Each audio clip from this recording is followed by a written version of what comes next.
अब मेरा आरएसएस फिर आप नहीं बोलिए, क्यों नहीं आ रही है? मेरा आरएसएस नहीं बोलिए। मैं ब्राह्मण हूँ, मैं हिंदू मुसलमान नहीं हूँ, मैं ब्राह्मण हूँ। मैं भी बाहर से आया हूँ। इस देश में अधिकतर लोग बाहर से आए हैं। इस चीज को लोगों को समझना। एक बार फिर से कहिए, आप ब्राह्मण हैं, आप बाहर से आए हैं? हाँ, हम बाहर से आए हैं। कौन कब आए हैं? अमित शाह जी ईरान के हैं। ईरान के हैं। हो ही नहीं सकता कि वो ईरानियन मुल्क के ही होंगे, होना ही है। समझ रहे हैं? ये तो डीएनए टेस्ट करवा ले डीएनए टेस्ट। पर सब लोग यहाँ के राजपूत कहाँ से आए हुए हैं? सब सेंट्रल एशिया से आए हुए हैं। सेंट्रल एशिया से राजपूत लोग आए। सब लोग राजपूत गुज्जर लोग राजपूत वहाँ से आए हुए हैं, सेंट्रल एशिया से आए हुए हैं। अगर सरकार एनपीआर और एनआरसी लाती है तो आगे की रणनीति आपकी क्या होगी?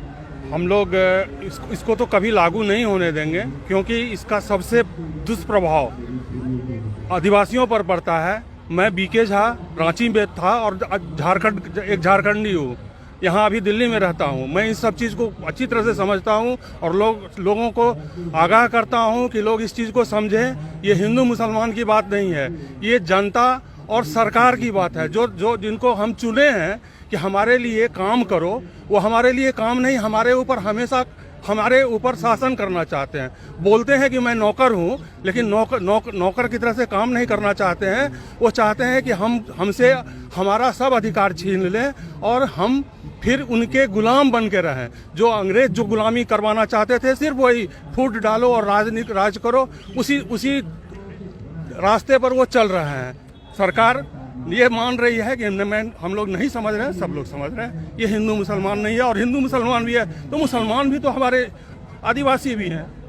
आदिवासी में से कन्वर्सन हुआ है मुसलमान का, दलित में से कन्वर्सन हुआ है मुसलमान का, वो तो पहले से है। मैं ब्राह्मण हूँ, मैं हिंदू मुसलमान नहीं हूँ, मैं ब्राह्मण हूँ। मैं भी बाहर से आया हूँ। इस देश में अधिकतर लोग बाहर से आए हैं। इस चीज को लोगों को समझना। एक बार फिर से कहिए, आप ब्राह्मण हैं, आप बाहर से आए हैं? हाँ, हम बाहर से आए हैं। इस चीज को भारत के हैं, भारतीय हैं, लेकिन हमारा उतना अधिकार नहीं है जितना आदिवासियों का इस देश पर अधिकार है।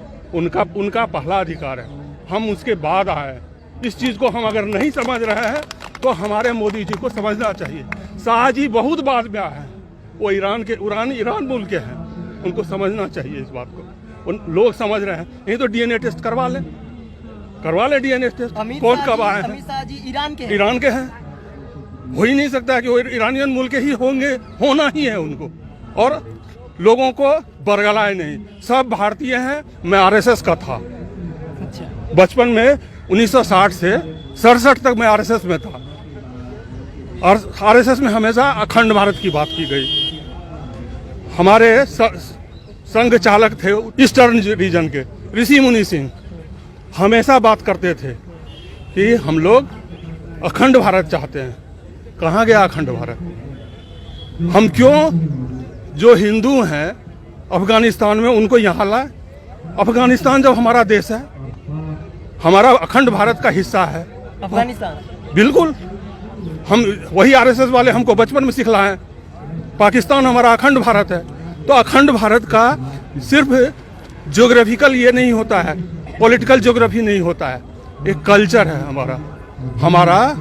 महाभारत में आप समझिए, पूरा अफगानिस्तान वो पूरे महाभारत के सब चीज में शामिल रहा है, तो हमारे कल्चर का हिस्सा है। हम उसको, और यहाँ पर सब लोग यहाँ के राजपूत कहाँ से आए हुए हैं? सब सेंट्रल एशिया से आए हुए हैं। सेंट्रल एशिया से राजपूत लोग आए। सब लोग राजपूत गुज्जर लोग वहाँ से आए हुए, सेंट्रल एशिया से आए हुए। तो इतिहास को नहीं पढ़ने वाले लोग वो हमारे शासक बन गए, और व्हाट्सएप यूनिवर्सिटी से इतिहास हमको पढ़ाना चाह रहे हैं। हम नहीं पढ़ेंगे। मतलब आप आपने क्यों छोड़ा सर? जी, आरएसएस क्यों छोड़ा सर? आरएसएस छोड़ा नहीं। अरे 67 के बाद हमारा परिपक्वता बढ़ते गया। हमको तो अभी ये लोग अर्बन नक्सल बोलेंगे, तो मैं अर्बन नक्सल हो गया हूँ अभी तो। इसीलिए आज परिपक्वता आती है ना, में परिपक्वता आई कि हम गलत चीज में नहीं रहे। अखंड भारत का इन लोगों का एजेंडा छूट गया, मेरा भी वो छूट गया आरएसएस। इसलिए ये प्रश्न नहीं है कि हम आरएसएस का हम कोई किसी चीज के लिए हम तो उसका परमानेंट ये नहीं होते हैं ना। दलितों को या आदिवासियों को या फिर मोमडन्स को इस देश से निकालने की बात ये कर सब रहे हैं, अगर उसी तरीके से आरएसएस के या ब्राह्मणों को या जो आप लोग बाहर से आए थे, आपको अगर बाहर निकालने की बात करें तो कैसा लगेगा? ये संभव नहीं है। जो वो बोल रहे हैं वो भी गलत है, जो ये बोलेंगे वो भी गलत है, क्योंकि ये देश सबका है। ये सनातनियों का देश है और सनातनी का मतलब होता है जो हो रहा है, जो होता रहा है वो होता रहे। ये बात आपकी समझ में आ रही है, पूरे भारतवर्ष के लोगों को समझ में आ रही है, पर ये आपके आरएसएस और नेताओं अब मेरा आरएसएस फिर आप नहीं बोलिए, क्यों नहीं आ रही है? मेरा आरएसएस नहीं बोलिए।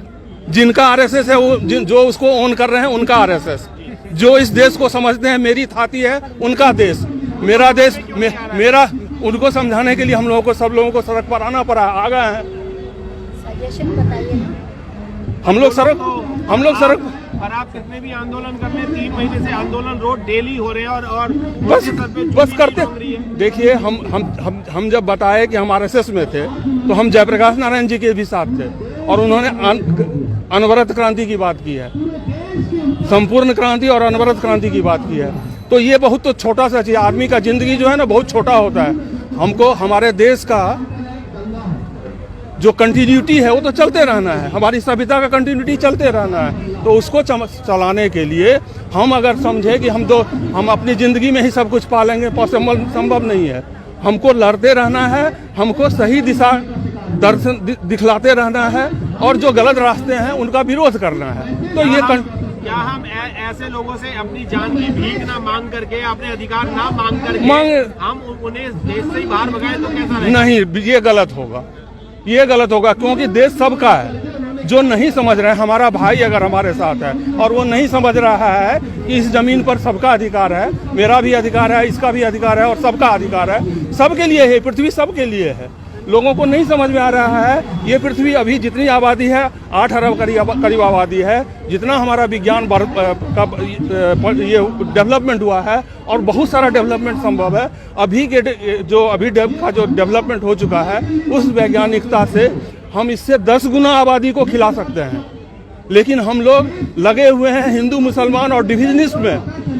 हमारी सरकार जो हमको आगे बढ़ाने के बजाय पीछे की ओर धकेलने में लगी हुई है, जो खुद ही मूर्ख है खुद। और ये मैं आज के लिए नहीं कर रहा हूँ, पहले भी जो लोग थे कुछ वो कैपिटलिज्म, तो इस चीज़ में जो संपत्ति को कैसे कुछ लोगों के हाथ में दिया जाए उसी में लगे हुए थे।